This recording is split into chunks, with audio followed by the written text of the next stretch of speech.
In a world where 2019 is on the horizon, and David defends the Tom Clancy games like they're his own children, this is Sick and Wired.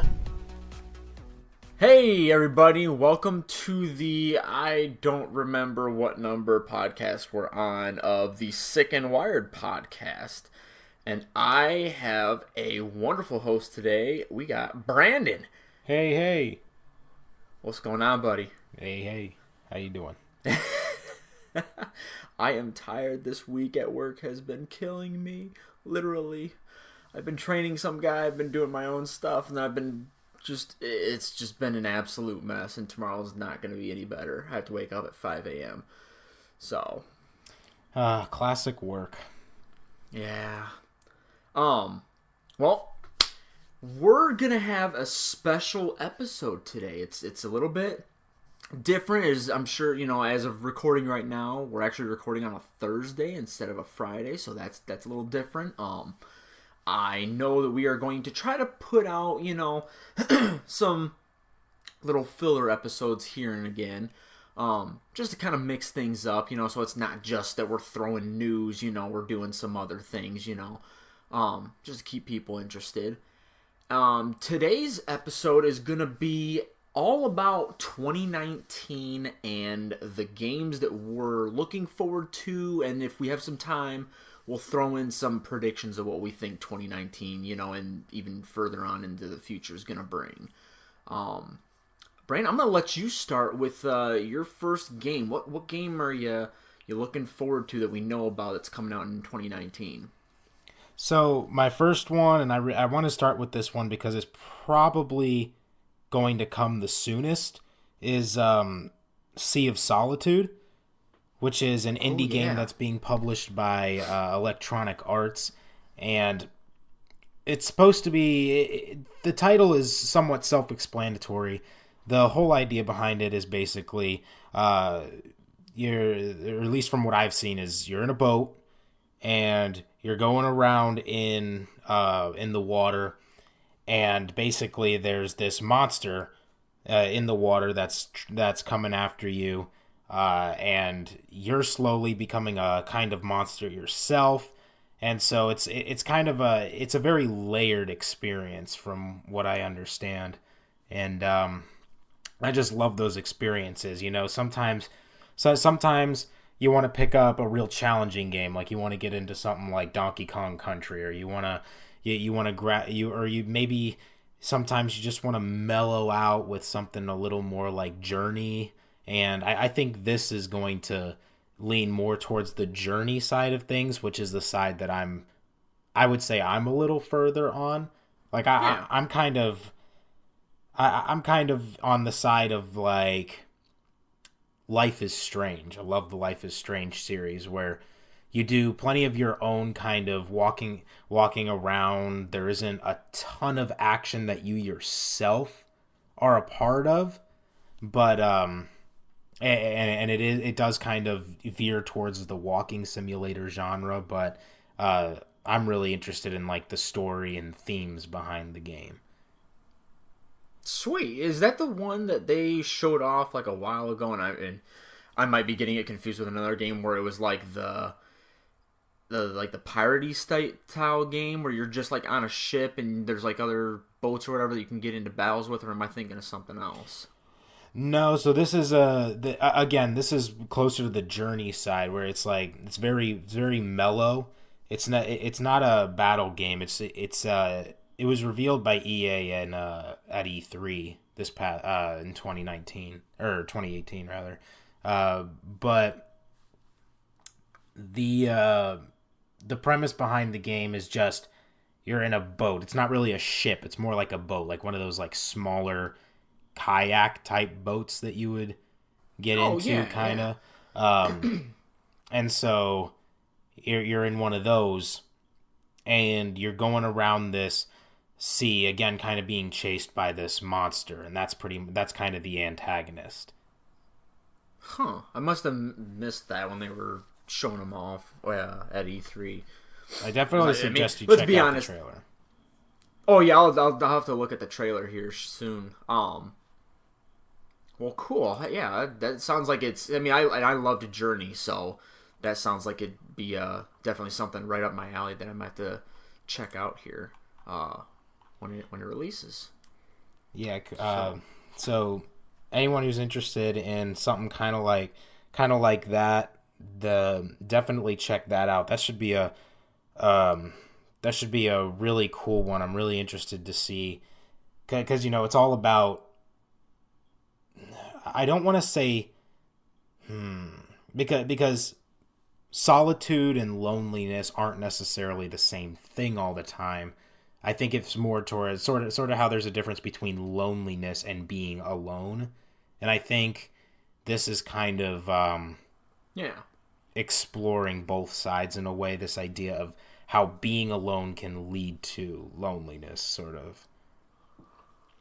So if you're into really interesting Yeah, I'm themes definitely, that might go over your head, then check it out.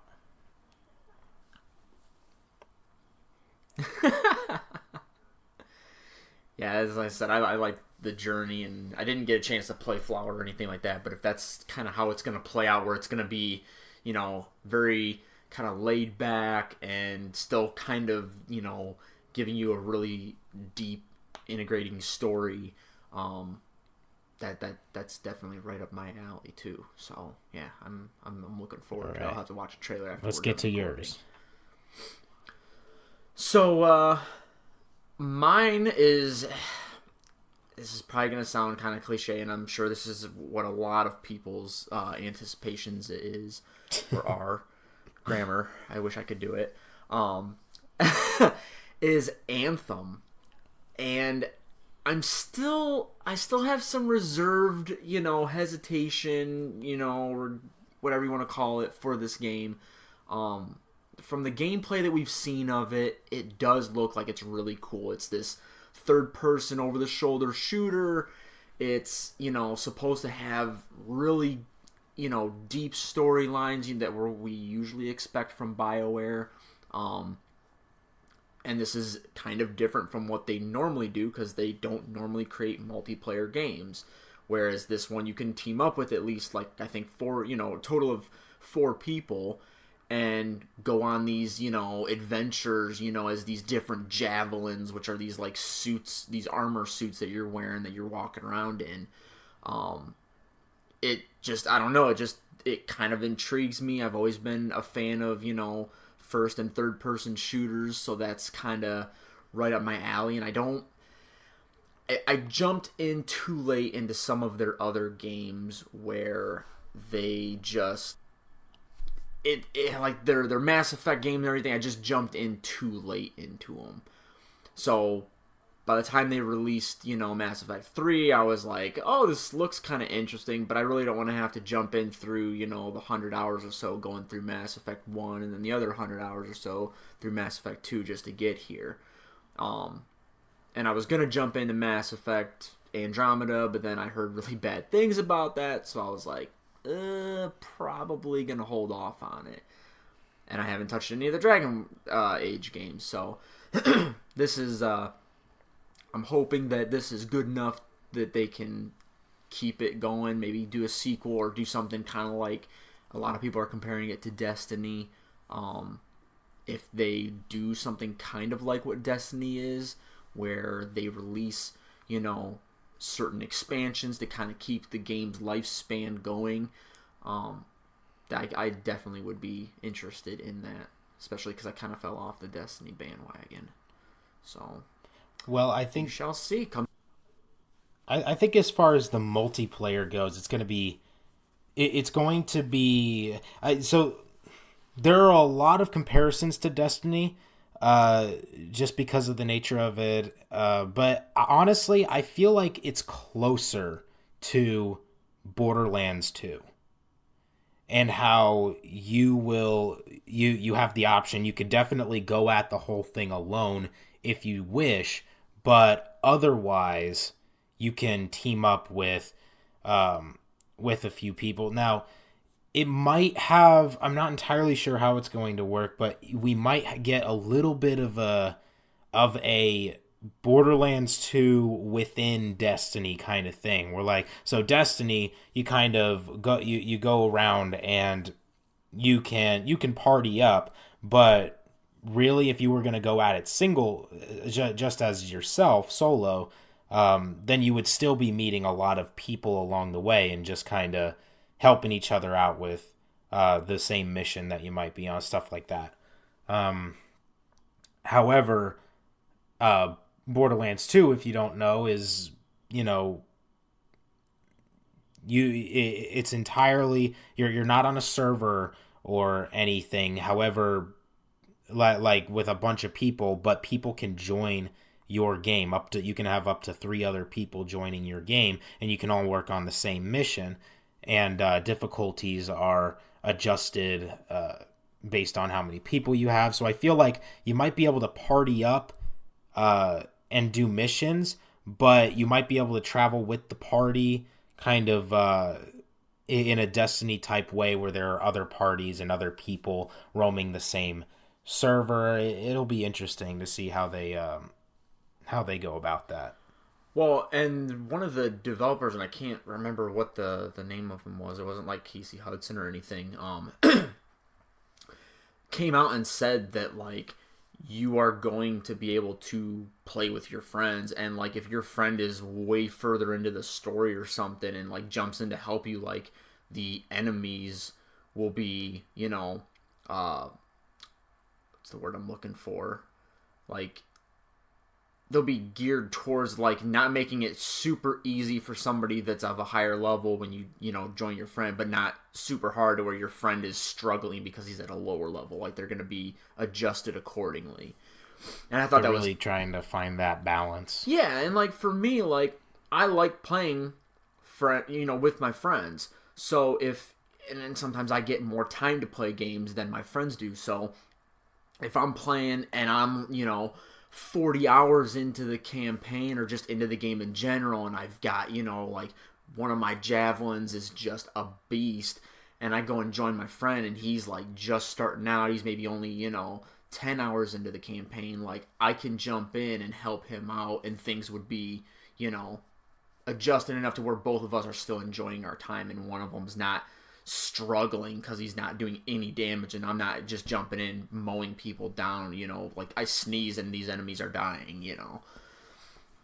Right. And that, I think that's definitely something that that definitely, if we're gonna stay with the comparison for just a second to Borderlands 2, that's something that Borderlands 2 I felt like wasn't really good at, because I joined Borderlands 2 way after my friends did, because it was a time when I wasn't really making any money. It was just kind of whatever money I could get from relatives, from cards for holidays, and maybe my parents would help me out with a little bit of it. So I didn't have any money to spend really, but my friends did, and so they had all had the game for a while. But then finally when I got into it, I was joining these games where, kind of like you were saying, I was doing like Bubkiss for damage. I wasn't doing anything. I felt like I wasn't helping at all. I was just kind of sitting there doing my best, just kind of trying to level up by being in the same game as my friends were. Yeah. Since it was such a higher level. But they were doing a lot of the legwork because I simply couldn't because of my level. Yeah. And so I feel like that was a big issue with that you could run into with Borderlands 2, and I hope they find a way to kind of fix that in a way and manipulate it with Anthem. Does that mean like, oh, if you're below level 20 you can't hook up with anyone above level 40 or something like that? Maybe it means that. Yeah, and I'm sure they're going to have some sort of restrictions on that, because I mean, I don't even think, and I'm sure people listening to this might correct me, and I really hope that they do. I personally never felt that Destiny did all that great of a job with that either, because I could jump in with somebody who was like super high leveled and they did it a little bit, but I still felt like I was struggling. And it felt like my friends were just mowing people down left and right, and it was taking me multiple shots to take down, one enemy, and it felt like I was just not doing near the damage that they were. So I'm sure that they will have to put some sort of restriction on there. As to what that restriction is going to entail or how they're going to go about doing that, I have no idea. I think we'll definitely find out. Well, I mean, it's coming out in 2 months, which is scary to think, but yeah, we'll find out on February 22nd is when it releases. So Yeah. which I'm so excited for. So what's your second game, round 2? So one that, by the way, if you're listening, we forgot to mention that we're trying to stick to just games that we know are releasing in 2019 that have Yes. kind of that release window. However, this one is a little bit of a discrepancy because I'm going off of what Steam says, and Steam did say that it was coming in 2019, but now it's changed to be determined. So, but I'm just going to go ahead and throw it in there. In the Valley of Gods, which is made by the same people who made Firewatch, another walking simulator type game. The visuals that Camposanto, the developers, use are very, very unique and very beautiful. And that's kind of what Firewatch is known for, as well as the story and voice acting. Although I think story takes a back seat to the characters and voice acting. So, but I love when I hop in a game and I feel like the characters are talking to me. I love this feeling because with certain performances by voice actors, if it's too stiff or too far in this direction or too far in that direction, you start to lose the feeling that they're talking to you and you lose the immersion of the game. I never had that problem with Firewatch. It was always every line always seemed like I felt like either they got the perfect person for this or they must have done this scene like 20 times to get it right because it's near perfect. There are very few hiccups in the voice acting there. I love the writing of the characters. The story could have used a little work. But I really go for the characters on those kinds of games because in certain scenarios, I just think interesting characters can overcome mediocre stories. I would agree with you completely on. So in the Valley of Gods is one I have my eye out for. We don't know a lot about it. It was shown in E3, and I remember sitting at my computer watching the trailer. And then when it said it was by the people of Firewatch, I was like, okay, so automatically put this on my list. What's the name of it? And I'm really excited for it. It's got kind of a what am I looking for? Like a paleontology kind of excavation of ancient artifacts kind of thing. It seems like that's kind of the direction of the story and the setting. While also intermixing some, not mythology, but some kind of rumor and I guess you could say mythology within that context.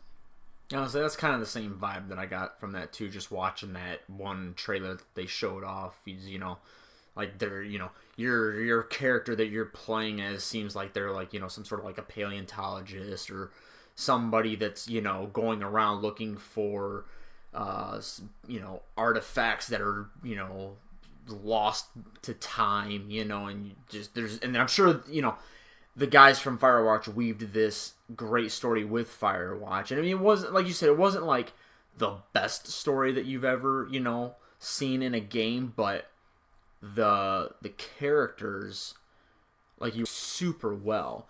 Like, there were some points where the dialogue between the guy you're playing and I forgive me because it's been a while since I played the game and I can't remember the characters' names, but Henry.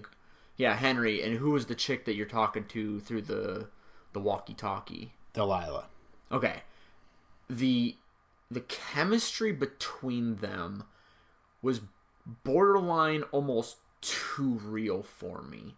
Like, and I'm not even like, that's not even me being like facetious or anything. Like, it literally was to a point where I was like, oh my god, like, I almost feel like I'm legitimately forming like a relationship with this girl, because there were conversations that they were having that I've literally had with real people, and just the way the voice acting was just a little too good, and I was just like, man, like that for me was what kept me playing that game, and I played that in probably one sitting or two at the very most, because I was just so enthralled and like, I want to talk to her again. And then when something would happen, I'm like, why haven't I heard from her? Like, it was almost like when you go on a date with a girl and you had this great date and then you don't talk to her for like 2 days. I was like, why aren't you talking to me? What did I do? What can I go back and fix something? Like, help me, you know?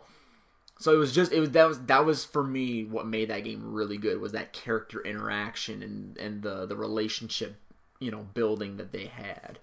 That was awesome. And I was just gonna say that, that's really something that when you're talking about a video game,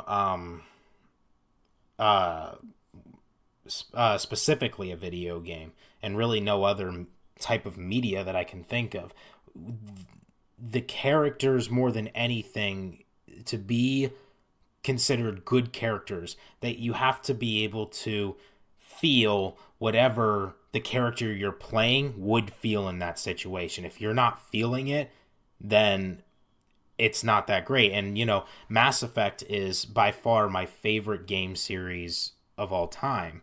And I would say... I'm sorry? I was going to say, I'm like, oh God, I'm over here saying I've never played it, and you're probably like borderline passing out over there going, what? You haven't played Mass Effect? Well, you were talking, part of what you were saying was you were talking about the cost, kind of. I do know that there's like a $30 pack with all three of the original trilogy. You pay like $10 a game, pretty much. You can get that on, here's the catch, on Origin, EA Origin. Anyway, I felt like, even though Mass Effect is one of my favorite game series, I feel like that's something it missed. The character interactions were lacking to me. And I think Mark Mercer, the guy that did the voice of Commander Shepard, at least the male version, I thought he did a pretty good job at sounding like a guy who could get it done. But I don't think he's that great of a voice actor. He had a lot of missed lines all the way through the series. I felt like it got a little bit better with each one, but it still seemed kind of stiff, and it just didn't work very well for me. And so it would be, those games would be even better. They're already some of my favorite games, but they would be even better if that were incorporated into it. If I could feel in that moment the way Commander Shepard feels, and the way that any person thrust into that situation might feel. And you really get that with Campo Santo's Firewatch, because you're sitting there and maybe you're having an awkward conversation. You really feel the awkwardness. You really feel like it's digging into you, because these voice actors are just so talented at what they do. Yeah, I'm definitely hoping to, and maybe not necessarily like the same exact like character to character connection, but something very similar, because it seems like that is what Campo Santo seems to really like excel at, and I hope to see more things like that come from them. And I hope that because Valve bought them now, so now they're like under the Valve name, I hope that was the reason Valve bought them, was because of how good they are with the character interaction. I hope that they don't, like sometimes when a publisher buys a certain developer, it can somewhat change the way the developer works. I kind of have that slight fear with Xbox buying Obsidian. just because it's like Obsidian's like really well known for making like RPG style games that are just really, really good. And so I hope that Xbox kind of keeps that chemistry and that magic alive with them. Same as with Valve and Campo Santo. I hope that they don't tinker too much with how they make games, other than just saying, hey, listen, we'll give you this budget. It's bigger than what you're used to.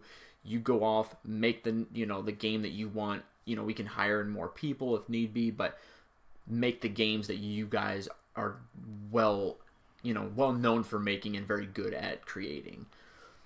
And I think that higher budget is already showing through, even just from the trailer. Because of things like, okay, so in Firewatch, how many characters did you have? You actually never saw a character. You never even saw your own character. You could see your own character's arms and legs, but you never could actually see your own guy, aside from what Delilah drew that you can see at the end of the game. But you never see another character. The best you get as far as seeing another character in real time in the game is a silhouette that you see. I mean, you really never do, because it costs money for the studio for each character model that they create, and rigging it and the animations and stuff like that. It all costs money, and it all takes time, which inevitably costs even more money. And already in the Valley of Gods, you see that you actually have another character companion. So already that's the sign of a larger budget. And then at the same time, from what we know of the premise and what we believe the premise to be, there's no way that you're going to be able to do it in the same map kind of scenario, I don't think, as Firewatch was in. Firewatch was just one map. It was confined. It was you went wherever you needed to go. You never really ventured off too much and explored really. And that's another sign of kind of a limited budget. Like, okay, we'll tell the players where to go. We'll tell them kind of what to do and hold their hand along the way, because they just can't account for all these different things that the player will do outside of that. It's a sign of a low budget. And again, with the story that seems to be in place, I don't see how they're going to be able to confine it to just that one map, or confine you to just go here at this time when we tell you.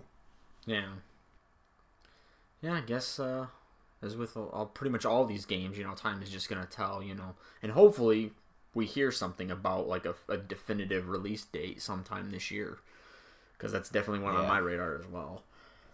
Yeah, I'm worried we're not going to see it until 2020, but if it is pushed back that long, then it's going to be early 2020.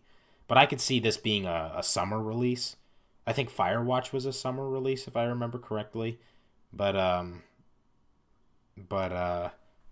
could do a quick search on that. But anyway, you go ahead with your next one.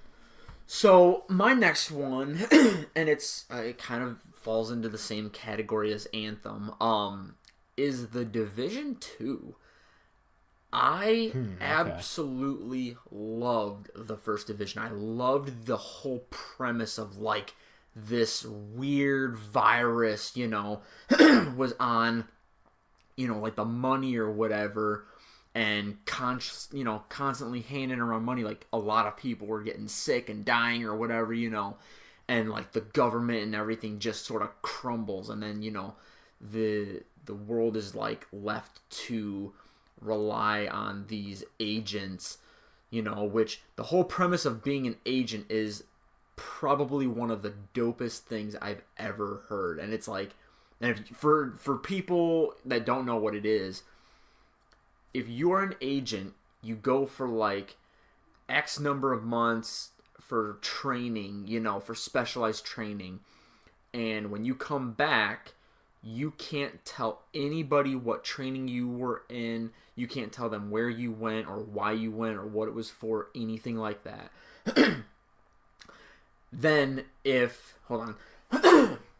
Sorry, I think I'm starting to catch a little something from work. But and you wear like a watch, or you wear something on you, and when like you're being called, it will glow this orange like circular halo looking thing. The minute you see that, you just get up, grab your like the one backpack that you have that has everything in it that you need, and you just walk out. And if you're like like they showed somebody on YouTube did like a live action like play of this or whatever, and it was like a group, like a group of friends were just sitting on the couch and they're watching a movie or whatever, and he just like looks over at his watch and it's just glowing orange.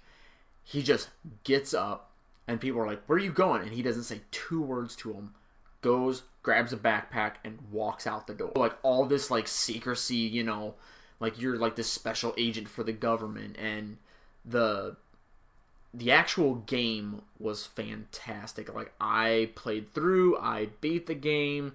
I thought it was a great story, and I kind of dropped off after that because the multiplayer was it just wasn't there for me. They had like this dark zone or whatever that you could go into, and you could like go around and gather like extra loot for your character, or you can like shoot down other characters, and if you did, then you became like wanted and you had like a manhunt on you.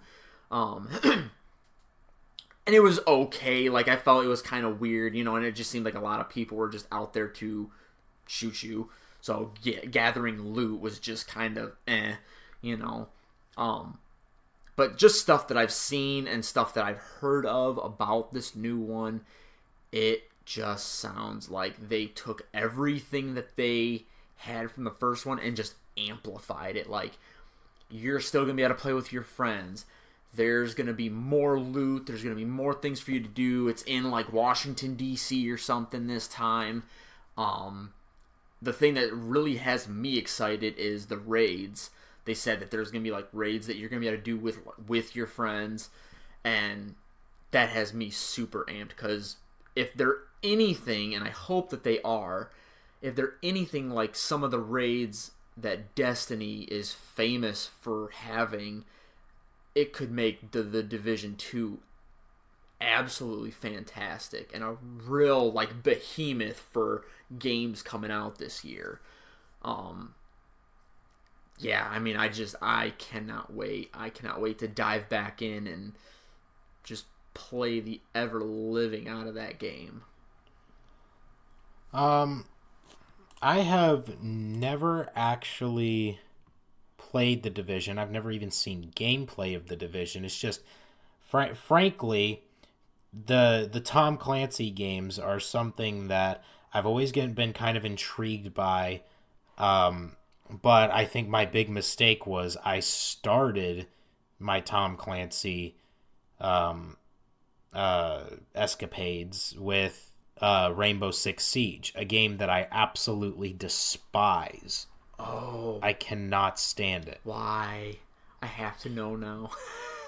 Well, first of all, I love single player. I'll take a single player over a multiplayer any day. And Rainbow Six Siege is very much multiplayer. Yeah. And so, of course. And my big issue with it is that there simply isn't enough variety. There isn't enough to do. They give you this illusion of freedom and choice and variety, but it's all the same. There really is nothing more than I played a lot of different. I played pretty much every game mode, I believe, almost every game mode, and every single one was the same. If you're defending, then you are in this tiny room, you are setting up defenses, and you are waiting for them to come to you, and you're shooting them. If you're attacking, then you send out your stupid car thing, and then you get into the room. I mean, that's the premise of every single one. There's very little variety among the different classes and stuff you can choose. Again, the illusion of, oh, look at all these different like people you can be, but they're, frankly, I feel like most of them are the same. You just can't do. If I pick a guy in a multiplayer game, I want to know that there is a reason that that guy has to exist. There is some reason that that guy exists, and it's not this guy. And I don't get that feeling from character to character like you would with a game like League of Legends, which has tons of different characters. Some of them are very can be similar, but for the most part, they're very unique. You can't say, oh, it's hard to say in League of Legends like, oh, this guy versing this guy is very similar to versing this guy. It's very hard to make that comparison for a lot of league champions, I feel like, and so that's something that is just missed in Rainbow Six Siege. I personally, I can kind of get where you're coming from, especially as... You don't have to lie to me. No, I mean, I do as far as, like, the game modes, because there's really, like, like, you have the biomass weapon, where you're protecting one thing, you have the bombs where you're protecting two of them in two separate rooms, and then you have the hostage that's just in one room. But even with those 3 technical game modes, and I put air quotes around that, it's pretty much just a game of team deathmatch. Like, who can kill who first, and there's no respawning, so you're very, it makes you very kind of cautious when you're going, but it's literally just who can be the last guy standing. As far as the characters go, I will disagree with you on, because I've played, like, and I mean, I still play it from time to time, because of how different everyone is. Like, there are some people that it's like, okay, I want to have somebody that is, the guy that can put a castle, or I think is what his name is. I'm terrible with names if you if you didn't realize. I'm just gonna say this is what their special is, and you guys can tell me who they are later on. But I know Castle puts up these barricades over the doorways and stuff, and they're like, extra reinforced. It's really hard to like bust through them. And then you have the chick that can put up like the black mirrors so that I can see out but nobody can see in, and there's I think there is enough diversity between some of the characters, maybe not necessarily like with their guns, but as far as like their abilities and what they can do, I think there is.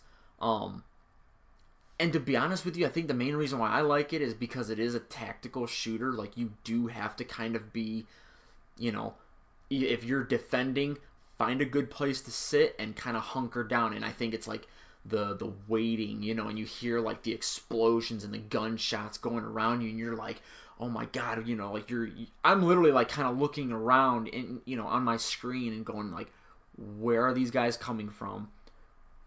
Should I maybe move, or should I stay here? Is there anything else that I can do to kind of prepare for somebody coming in through this way?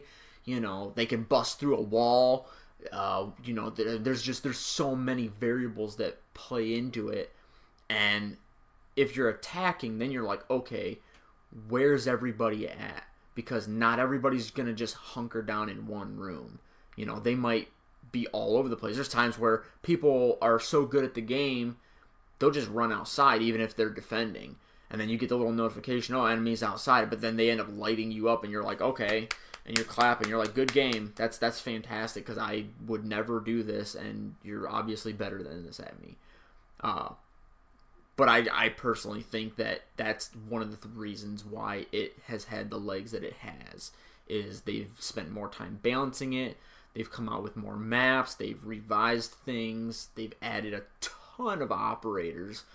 And they're all different with some of their own power. Some of them are a little OP. Some of them are, a little less useful. Like they're pathetic to use, but I think overall it does add a decent variety between the characters. Well, I guess the issue for me is each character does have their own kind of thing that they're known for. I guess my issue is that I feel like for the majority of it, when push comes to shove, it's not going to be an argument of how good at you at this character. It's going to become an argument of how good are you at Rainbow Six Siege. Because Oh, yeah. I feel like in the end, because it's so much team deathmatch, and from what I've seen, nobody cares about the objective. The objective is irrelevant in most cases. So, with the objective being so irrelevant, it's just who can get in the right position the fastest, who knows some of the positions that others may not know, who is quicker with the gun, who like that kind of stuff that's not really going to have a lot to do with who you are in the game. It's who you are outside of the game as the player. And so for me, that makes it feel like whoever you choose is just irrelevant. I mean, choose whoever. Yeah, I mean, but there's definitely, and I don't want to turn this into the Rainbow Six Siege podcast, Right. because I know we still have your second game that you have to talk about. But I mean, like if I'm picking, I think his name is Glaz, who's got the little, like, you can see people, shining, it's almost kind of like they're like a heat sensing reticle or whatever that he's got. Like, that is a fantastic tool to have. Like I can literally see people moving around, if there's an opening or whatever. If they go out into the open, I can see them.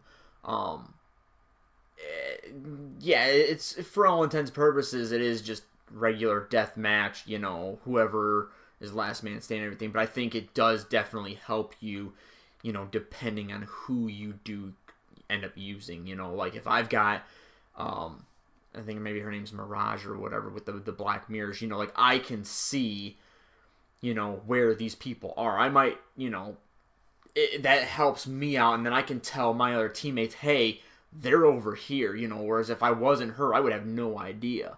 So having, a person on your team with communication, that's when it becomes really team-based, and you can get that, communication of where other players are depending on who you are. So, all right. I guess just agree to disagree, I suppose. But yeah. Anyway, the whole place I was going with that is because the Division does have that single player. It's something that I've been interested in trying out. The only issue for me is, again, I kind of got a sour taste of Tom Clancy games. From my dislike of Rainbow Six Siege, but then also, $40 is hard to come by, for a game that is almost 3 years old now. I will tell you, because Rainbow Six and The Division are two totally different games. It's almost like saying, I would almost say a better comparison would be like The Division and the Tom Clancy's Ghost Recon game. That's another one that I two... saw, and I was like, you know what? But this just looks so much different than Rainbow Six Siege. And it's also another one that I'm like, but if only I had the money. Oh yeah, I mean it's definitely a money factor. That's, again, another reason why me and my buddy, we console share, because these games are just ridiculous nowadays. But yeah, if you end up getting the money and you want to play the first Division before you go and play like the second one, or you're just gonna skip straight to the second one, I will tell you from being somebody that has played that, definitely get it. It is 110% worth your time. There's a couple things where maybe it's a little grindy because you're trying to, like especially in the first one, you're trying to build up these three, like areas in your home base, to add better supplies and everything. There's like a tech wing, there's like a medical wing, and then there's like something else.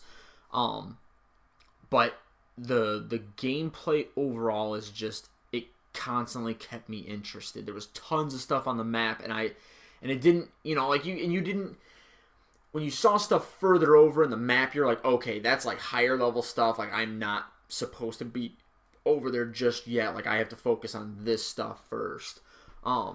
So it wasn't like, even though you saw all this stuff on the map, it wasn't overwhelming. It was just kind of like, okay, I see it, it's over there, but that's in a higher level zone, and I'm like level 5, and that's meant for like level 25. So there's no need to even worry about that, because I would get absolutely destroyed if I were to go over there. It is really good, though. That's interesting, because that's something that I've not been a fan of. The whole idea of like, okay, well, this section is meant for this level person. I don't know. I've just never been into that. Not. It's not as bad as you think. It's not. It's honestly, it's not even that I can specifically say that there's anything super wrong with it. I guess it's just a personal taste thing. I don't think it's really necessarily a bad thing. In fact, I think it can be a very good thing for that purpose of like, you know what, just don't even try this if you're not a high enough level. Okay, save you some time. Just hold on, level up a little bit. But then at the same time, I'm like, yeah, but why does the level have to be that way? I don't know. But anyway, let's move on to your second game. The Tom Clancy podcast. So my next game is Days Gone, which I think we did a little bit of discussing about it in one of our previous ones, where it was just us two, and we talked about nostalgia, and we got a little bit into 2019 releases.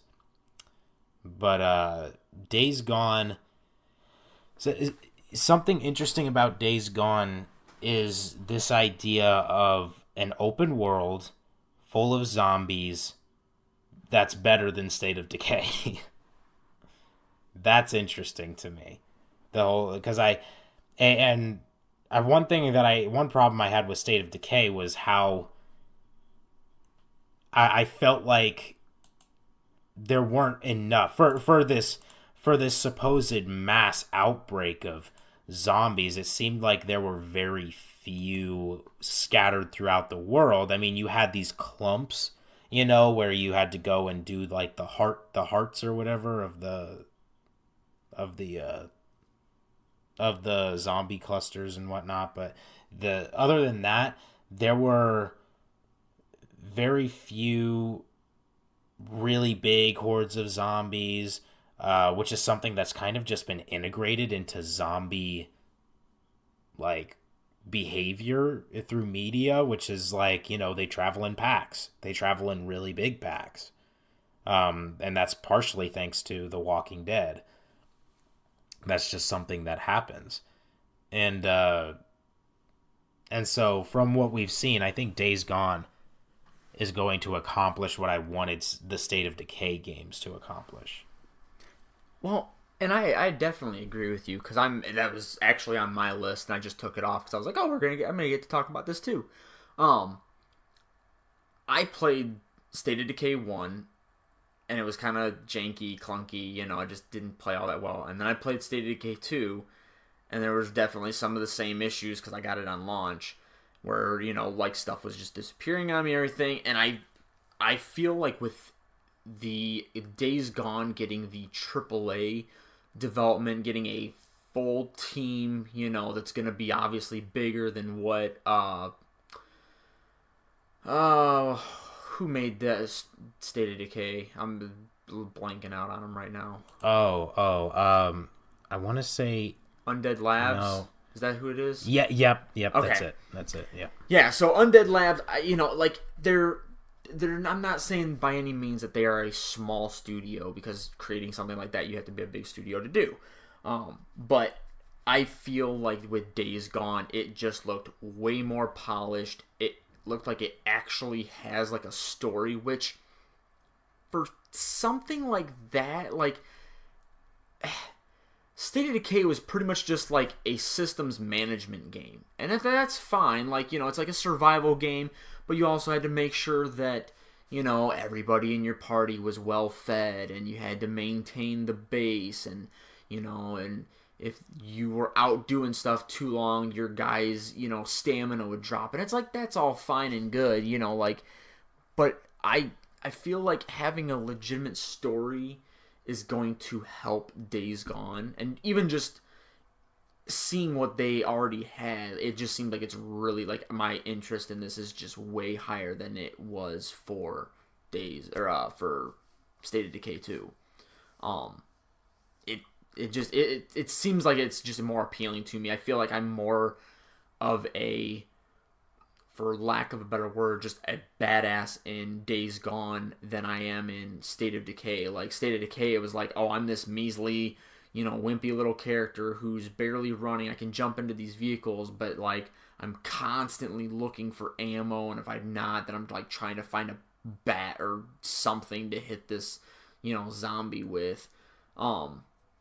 Whereas with Days Gone, it's like, oh no, man, I've got like an AK-47 or something. I seem to have plenty of ammo, and I'm riding a motorcycle. Like, I feel like a total BA right now. So that's kind of my take. I think it's just gonna be overall more interesting of a game to play because of it having a story and an RPG element. You know, and I'm not having to constantly worry about item management. I don't know. I would say my biggest fear for this game is, frankly, the studio that develops it, which is Bend. Yeah. And I have never played anything from Bend. The Siphon Filter games got, I mean, the original for the PlayStation got really great reviews. However, ever since then, I mean, they're the most recent Siphon Filter, or rather, basically the whole franchise of Siphon Filter, I feel like it's really just gone downhill since the first one. And that's why it's not really talked about much. And they just, I don't know, just they have a habit, it seems, of releasing games that just aren't really super huge. I mean, they've spent the past, like 10 years or something like that working on PSP and PS Vita games. And, you know, I'm sure there are plenty, and I'm sure there are people who may even listen to this podcast and they're like, what the hell even is that? Like, yeah, what's a PSP? We won't tell you. Google it. But it's horrendous. But I don't know. It just seems like it seems like a really big step. That's the thing. It just seems like they're taking a step. It's almost like they're going from like 10 to 53, and I'm like, you skipped a lot in between. Well, you've got to. But you got to think of it this way, too. Maybe this is their way of jumping in and showing, like, because this is a Sony first-party studio. I mean, this isn't just, like, some, you know, this isn't like Insomniac that was, like, kind of a third-party studio that was capable of making AAA. No, this is, like, a first-party studio from Sony, and they haven't really put out anything that's been really that great. I mean, maybe this is kind of their way of jumping up, saying, hey, we can hang with the big dogs. Like, we are a Sony first-party studio. We are just as good of developers as Naughty Dog and, you know, Sony Santa Monica. and we can make just as good of quality of games as they are capable of doing. And here's your reason why. That's what I think they're kind of doing. Because I agree with you. Like, their games have been very subpar. They haven't really been anything that's been critically acclaimed or anything. But let's face it, they made Bubsy 3D. Yeah. So it's like you're creating games like this, and it's like even like Insomniac. Like, Insomniac's not even a first-party studio, and they just dropped Spider-Man. Their games before were Spyro that just got the remaster. It's like, and even before that, they had Ratchet and Clank. This is a studio's not first-party, and they've created these just behemoths of these games that are super popular on the PlayStation platform only. Right. So it's like, I think it's Ben's turn to kind of jump it, throw the boxing gloves on, and go, let's duke this out, man. Like, we're just as good as these guys are, and we're going to show you why. Right. And, I guess that is the one thing where I look at it and I'm like, okay, I really don't know about Ben, but then you kind of forget about the front end of that, which is Sony Interactive Entertainment, Ben Studios. Yeah. Like, that first part is really big to the idea of, like, okay, maybe Bend is, like, whatever as a developer, but Sony is not. Sony knows what they're doing, especially, I mean, you look at just this year. This year has been crazy for them. You're looking at Spider-Man. You're looking at God of War, which won Game of the Year. Spider-Man was nominated. You're looking at PlayStation 4 really starting to get into the conversation with the big leagues when it comes to video game console sales. Like, it's getting really high up there now, to the point where you could start calling it one of the greatest systems of all time. I mean, Sony is just not recently in the habit of letting anybody down. Oh, no. Well, and you have to figure in the fact, too. So you've got Sean Layden. You've got Shuhei Yoshida. I almost completely butchered his name, and everybody and their mother that's a PlayStation fan was going to come with, like, torches and pitchforks at my house. But you've got these guys, that are going to these developers. Like, they're the ones testing these games out, too. These developers have to go to Sony and present this game and go, hey, this is what we're working on, and Sony's got to approve it. Sony so far has approved a bunch of gangbusters that have been pulling solid 10s from some of our, other reviewers, including us. That's why it's like everybody's kind of like looking kind of, wearily at Days Gone, and it's like, man, I'm telling you, the minute you get your hands on this game's going to blow you away. It's going to be one of those, like, hidden gems that Sony's going to be able to put in their chest, like, yeah, everybody doubted us, and had, speculations about this game and other things, and we threw another 10 in our, put another notch in our belt for that. I guarantee you that's what's going to happen. I'd be willing to make a solid money bet. I definitely think it's going to be one of the sleepers of the year. I don't think a lot of people are expecting it to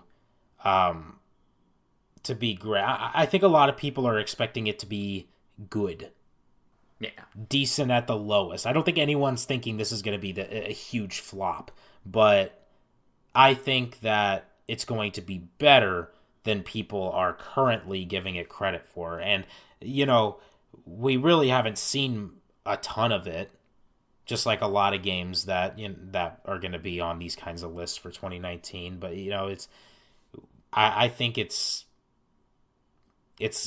has a lot of promise, and I think Sony's going to deliver. Yeah, for sure. I have absolutely no doubt, and I agree. I think it's going to be a sleeper. It's another. Let's get to your number 3.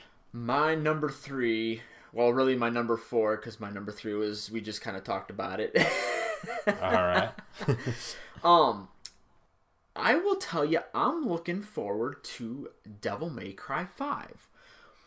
Reason for that is I was really I always watched my buddy play some of these games like Final Fantasy and everything. We were over at his house when we were younger, and I was like, oh, Final Fantasy looks great. And then I went out and bought it and played the ever living out of it and fell in love with it. And this was kind of like another game that he got me into. I saw him play Devil May Cry's 1, 2, and 3, and then when 4 came out, I was like, I am going to buy 4. And I played just the crap out of that and beat it and was like, oh my gosh, this game was great. And then it was like, it just went away, and I was like, why? Like, I just got into this series, kind of late to the game, whatever, and then you take it away from me. And then they brought out DMC, like the definitive edition, and I never picked it up because it was just like, it looks different, it doesn't look quite as good, or whatever. And then I see that they're bringing out Devil May Cry 5, and the graphics and everything just look like fantastic. It just kind of spews, stuff that I really, really liked about Devil May Cry 4. And I'm like, all right, I'm going to go back in. I'm going to play this, like I'm going to get back into this series. So it looks beautiful too. I mean, just some of the acrobatics that they're having these guys do is just fantastic. And that's always kind of what's shown, both in Devil May Cry and, God, I'm going to freaking forget shoot, what the heck is that name with the chick with the 2 guns? Bayonetta. Take your time. Bayonetta. Man, that was painful. I think a blood vessel exploded somewhere.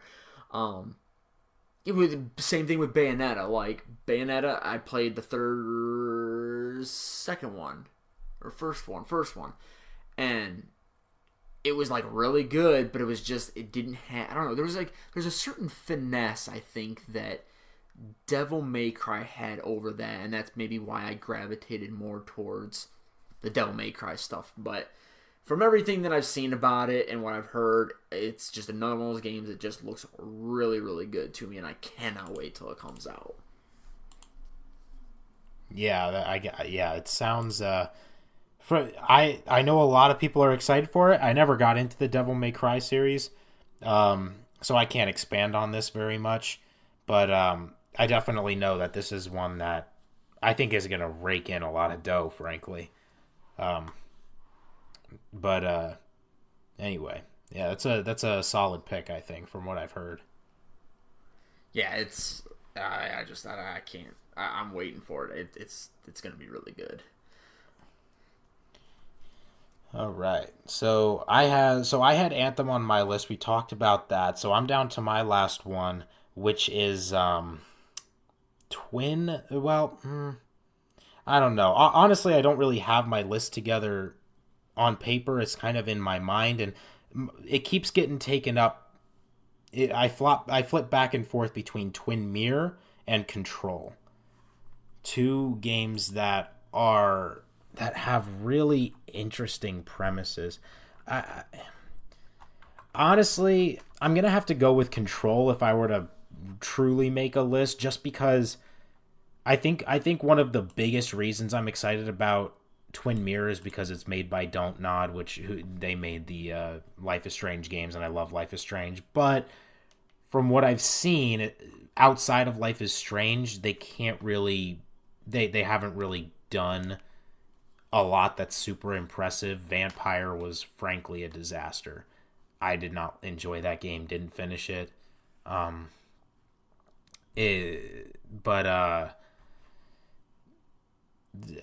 still like the studio, and so I think this is going to be really good. But Control, the thing about Control is the gameplay mechanics that just kind of boggle my mind. I don't even know what to make of them exactly. It's really interesting. I've always loved this idea of kind of being able to control your surrounding. It's one thing I do like about Life is Strange. It's something cool that even though you weren't really able to control your environment per se as much, I do like that about kind of Quantum Break. Which is like you still kind of get to play with time and stuff, which is really cool. But just the whole thing is really very bizarre to me, the idea of it. And so I'm really interested to check it out.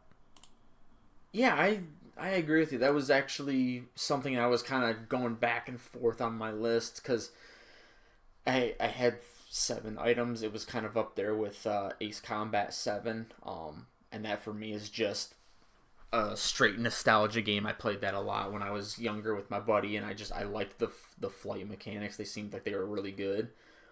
Even the visuals for the time were like, oh my god. But yeah, Control definitely is interesting for me as well, because it's just like, I mean, even the trailer that they showed, like the visuals are just incredible. Like, where like the wall would just like bust apart, and it was like this weird, like, I don't know if did you ever watch like the first Harry Potter? Don't ask me about anything Harry Potter. You're not gonna get an answer.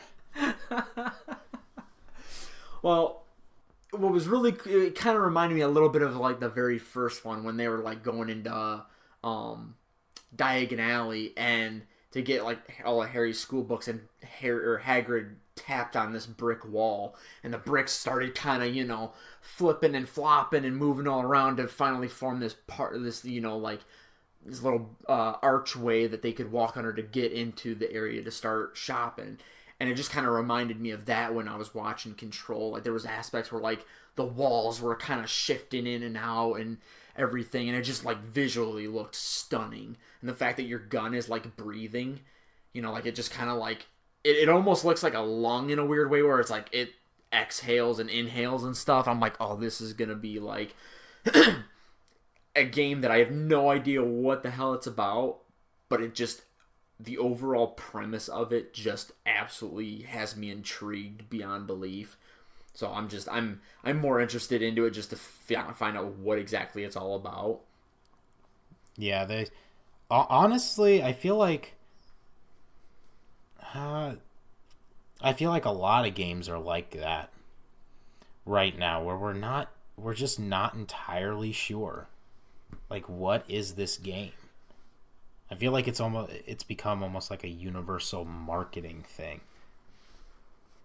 that's happening right now. Where they're like, I'm glad they're doing it though that way, because it's like, I mean, how many times have you watched a trailer for a movie and you're like, I know exactly what this movie's about, and then you go to watch the movie and you're like, and all the best parts were in the trailer.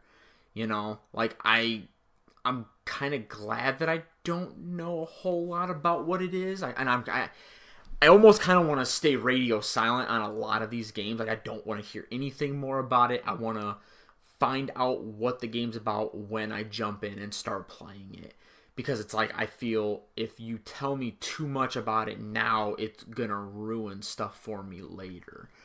I will say I'm totally with you on that. And honestly, that's how I've been about Anthem for the most part, because I love BioWare so much, and I know that Mass Effect Andromeda was a disaster or whatnot, but I could go on. I think I've already mentioned it in a podcast before, the whole situation with basically, this was a branch of BioWare. They never made a whole game. It's not representative of the company, whatever.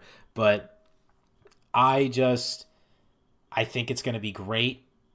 I think it's going to represent a lot more of what a BioWare game is than Mass Effect Andromeda did. And so it's something that I'm going to buy, frankly. I'm just going to buy it. I'm going to buy it. I'm ready to buy it right now if I have to. If someone held a gun to me and said, you're buying it now or you're never getting it, I'd be like, okay. So like, you could have done this without the gun. Yeah, this wasn't necessary. So because of that, I'd like to do that. I like to say, you know what, I want to know very little about this. I want to know nothing. I want to go into the game and experience it with fresh eyes. First time. That's why I avoid a lot of gameplay, like those kind of 20-minute or 30-minute, sometimes hour gameplay demos they have, and I'm like, no, no, no, no, no, don't do that. I wanted, I'll figure it out. I'll get it, but so Yeah, I'm right there with you, especially with a lot. Like, there's some games where I'm just like, like I don't care because I know it's probably just gonna be like an all multiplayer game or whatever, But yeah, some of the games where it's like there's some definite story there, and it's like, nope, don't tell me. I'll figure it out when I put the time into it. right. So we're getting close to the end of the podcast here, but I think, do you have one more on your list? I do have one more, and it's not like it's like a super big title. It's the Sekiro Shadows Die Twice. Oh, okay, yeah, that's interesting. Yeah, it's I know From Software has said this before, where they're like, oh, we're not gonna make another Dark Souls game or whatever like that. Like Dark Souls 3 is the last one. Yeah, but this is still a Dark Souls game in a weird way. Like, it's not in the Dark Souls universe, and you're not lighting, these bonfires or whatever, but the premise and the mechanics and everything are all still there. It's brutal as hell bosses that you're having to fight, and that's just what it is. And you just go from boss to boss to boss. And for me, that's totally fine. I loved Dark Souls 3, even though it frustrated the ever-living crap out of me. I mean, there were times where I was at controller-breaking moments, and I was about to just launch this controller out of my freaking bedroom window and hit some poor lady in the car driving by. Like, and it got to that part. Like, there's like a dragon rider towards the very end, and he just like, me and my buddy, literally just the two of us playing, took 75 tries to finally beat him. Like, it took that long, and it was just like, this is dumb. Like, I don't want to do this anymore. But then, like, I played Bloodborne, and I'm like, oh my god, Bloodborne was so good. I almost beat the game. I got down to like the midwife or whatever, who's like the second to last boss, and even though I didn't beat the game, I still just thoroughly enjoyed my time with it. I liked the challenge. I liked, dying and kind of going, okay, I can't approach this guy the same way that I approached maybe the last boss, like there's other things that I have to do to beat him. And I don't know, I like the challenge. It's frustrating, but that's my game that I'm looking forward to. Mm-hmm. It does seem like no matter how many times they say, okay, we're not really, this game we're putting out isn't Dark Souls, and we're doing no more Dark Souls, it kind of feels like From Software kind of found a rhythm. They kind of found a formula they like, which is a kind of a statement I'll repeat a lot, especially when talking about like Rockstar, these companies that make a lot of very similar games. And, From Software's got tons of games dating back to, the original PlayStation. But when Dark Souls came out, it's been very hard for them to stray from, again, that formula. Just whatever they put out, it's kind of gonna be a Dark Souls in its own way. Yeah, it's still gonna have underneath the face mask, it's a Dark Souls game. That's pretty much what they are. They're just taking a different mask and placing it over the face of the same style game that they're always fantastic at making. Right, that's exactly right. And not to say that they couldn't ever make something that's totally out of the box different, but it just feels like in this kind of day and age of video games where we've heard it over and over again this past year, this idea of games are too big to fail, and it's just harder and harder for video game developers who already have established themselves to go out and say, okay, now let's spend a crap ton of our money on this totally new out of the box idea that we've never even tried before, and which is something that you got to respect the crap out of a company like BioWare, who's kind of doing that. And Bethesda just recently tried it with Fallout 76 and pretty much fell flat on their face. But it's not to say that it can't be done, but in the end of it, it's gonna be Dark Souls. That's what we're gonna see from from Software until we start to see that formula not become less popular, which it definitely hasn't. The Dark Souls, they just got a remaster for for every platform you can think of, and so that's going to be underneath this. Yeah, I mean, and that's like you were just saying, like, if you look at all these developers, like, a lot of their games are very similar. Like, Grand Theft Auto is pretty much this, or Red Dead Redemption 2 is pretty much like Grand Theft Auto, but just a Western face mask thrown over it. Right. Fallout is pretty much exactly like Elder Scrolls, but with a post-apocalyptic thing, face mask over it. Like, they play very similar. The art style is very similar. Like, it's all the same. And so yeah, these guys are the same too. And the thing is, I actually hope that they maybe eventually do go back to making the Dark Souls games, because those games, like, for me at least, was always the bosses. Like, how intricate and cool looking can they make these bosses, and what tactics am I going to have to use to take them down? And that's one thing I liked about when they did Bloodborne, and when they said, oh, we're not making any Dark Souls games, I was like, okay, maybe not Dark Souls, but please make another Bloodborne, because that sold gangbusters before, like on the PlayStation, it just sold super duper well. And so I'm like, okay, like, yeah, you guys might be tired of making these games or whatever, but you're making a ton of money off them. So at least, if nothing else, dear God, From Software, if you're listening, make one more Bloodborne and I will be the happiest person alive. Just one. All right, well, I think that just about wraps it up. We're starting to get into this habit of going over, which, I mean, again, I've been saying this for quite a few podcasts now. Like, comment, you guys, if you like these longer podcasts, then we can do them. Trust me, we can do them. But thank you guys for joining us. Make sure, again, comment. Let us know what works, what doesn't, what you like. And stay tuned for next week's episode. This is Brandon and David signing off for Sick and Wired. Bye.